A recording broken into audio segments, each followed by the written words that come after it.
Good morning, Devon. So I know that your question was answered and you actually figured it out with the advanced timer. Congrats.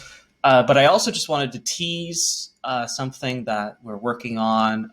We've been making a little bit of noise about it, but I just kind of wanted to show you in action just so you can get excited about it and know that what you're trying to accomplish is going to be a lot easier in the future. So this is what the delay timer looks like in the upcoming version 2.5, which works. It is very close to a beta ready stage, which is very exciting. So here's our delay timer. Has a few more options this time around.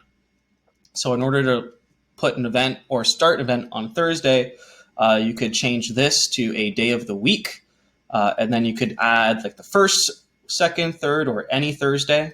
So if I wanted to do this, then put it on Thursday, and then we would have wait at least, let's say 4 hours or 1 day maybe. Wait at least 1 day and then run on a Thursday or any Thursday in any specific month of any month between 9:30 and 4 p.m. We still have a little bit of localization to go through to make this a little bit more readable depending on where you are in the world. But functionally, it's all there. So that's really, really exciting. So you have that to look forward to very soon.